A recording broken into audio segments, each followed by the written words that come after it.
political organizer, pilot, and the possible reincarnation of a comedy legend, Krist Novoselic has certainly kept busy since his days playing bass for Nirvana.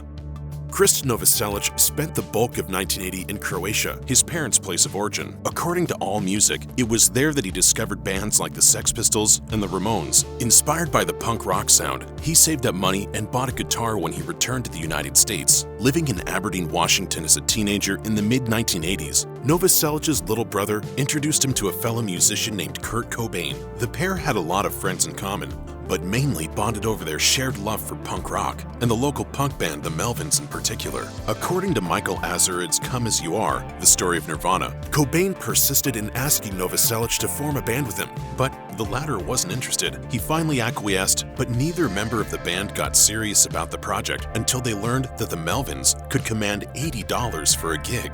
Big money to them in those days, the duo formed a band called the Sellouts and performed Creedence Clearwater Revival covers. After going through some changes in terms of sound, approach, and names, that project would eventually evolve into one of the most influential rock outfits of all time, Nirvana.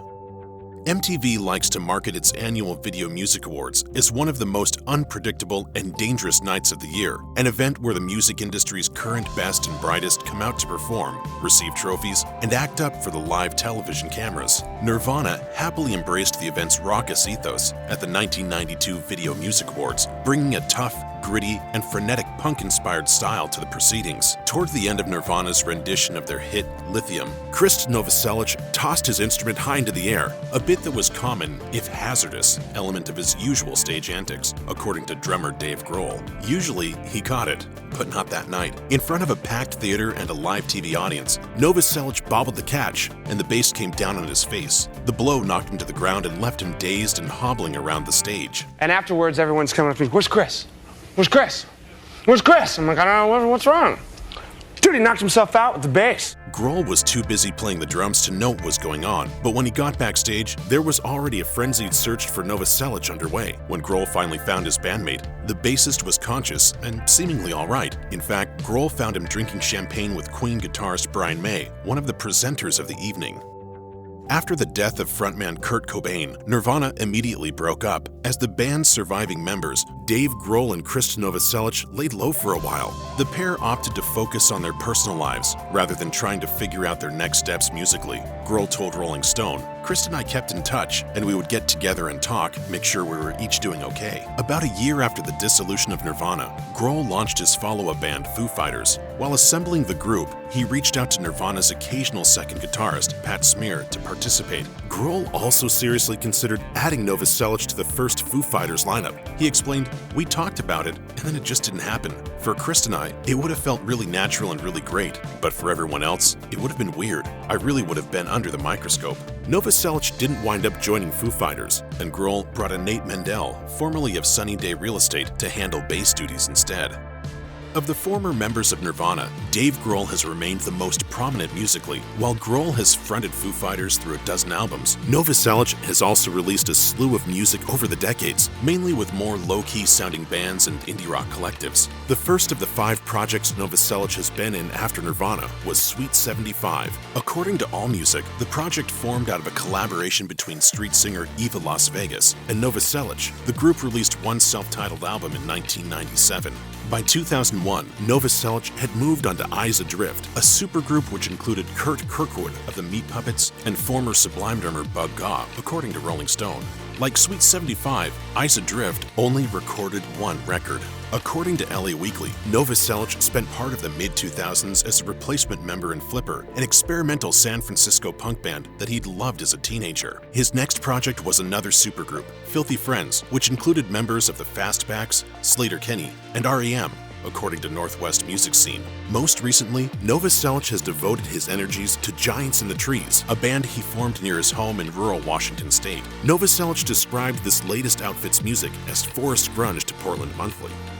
Krist Novoselic is among the most notable and successful bass players in rock history. In addition to bass, he's also made a name for himself as an accordion player, seldom used in contemporary hard rock, grunge, or punk. Novoselic's accordion even made it into Nirvana performances on occasion. Perhaps most famously, Novoselic jumped on the squeeze box during the band's MTV Unplugged cover of the Vaseline song, Jesus Don't Want Me for a Sunbeam. In 2014, his organization, Fair Vote, released a video of Novoselic playing a medley of Beatles songs on the accordion. Even more recently, he's trotted out the instrument for performances with giants in the trees.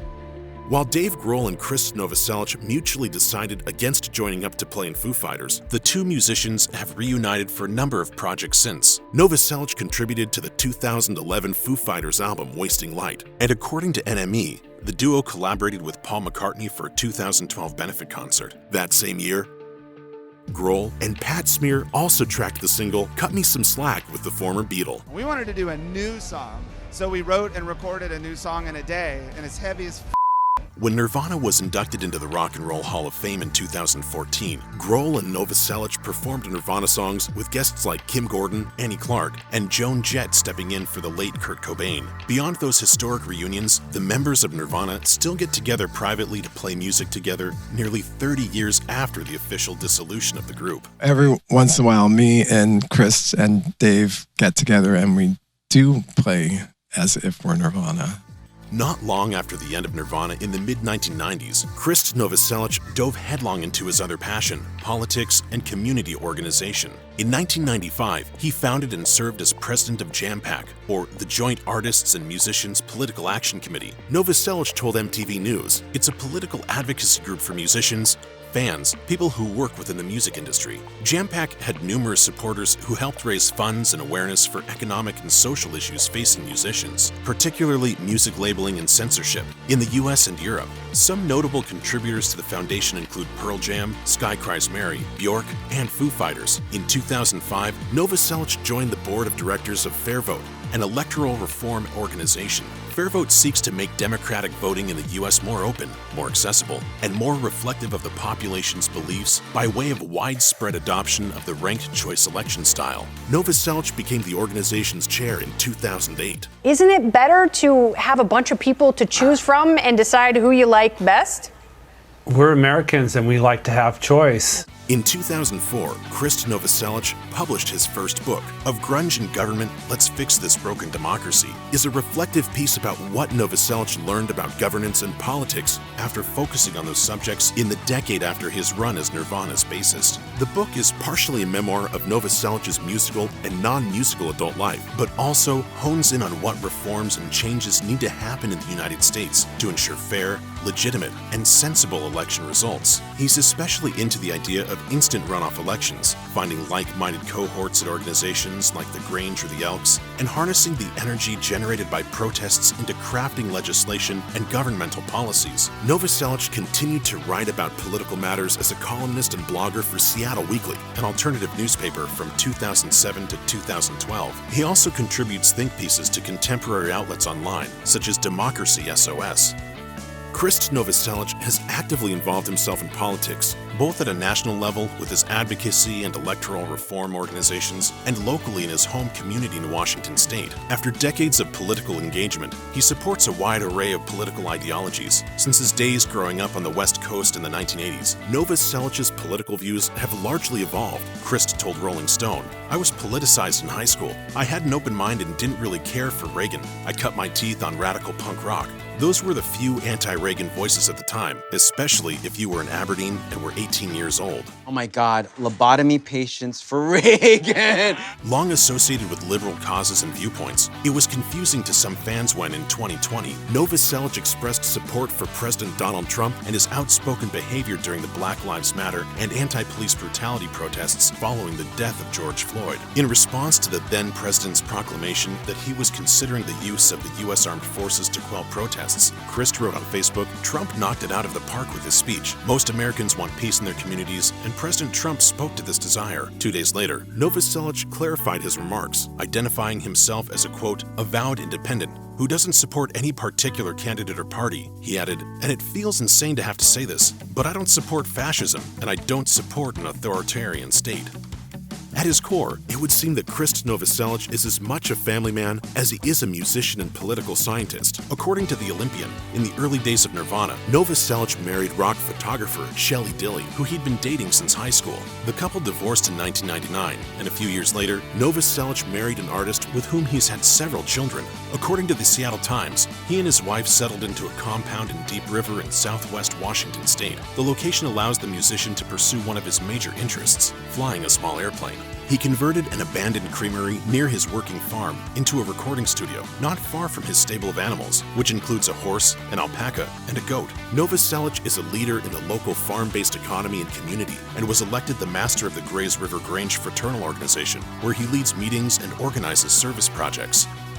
According to the New York Times, performance artist and experimental comedian Andy Kaufman privately told friends, family, and colleagues that he planned to one day fake his own death and re-emerge later, having staged the ultimate put-on. By all accounts, Kaufman died of cancer in 1984, according to The Hollywood Reporter, leaving behind decades of rumor and speculation that the comedian staged his demise and will one day publicly emerge. Even his brother Michael Kaufman believed it, claiming that the taxi star was alive and well as of 2013 and wished to escape fame. Others think that Kaufman still walks among the world, more or less in full view, under a different identity. Could Kaufman, for example, have changed his name to Krist Novoselic and played bass in Nirvana? As one Twitter user points out, the two men bear a striking resemblance. Years earlier, a Nirvana-era concert review in Circus made the same observation, suggesting that Novoselic looked, quote, like Andy Kaufman reincarnated. It's a theory that Novoselic himself entertained and at least jokingly perpetuated. During an interview, Novoselic admitted he once attempted to gain entry to a New York nightclub by claiming, "I'm Andy Kaufman. I was in Taxi."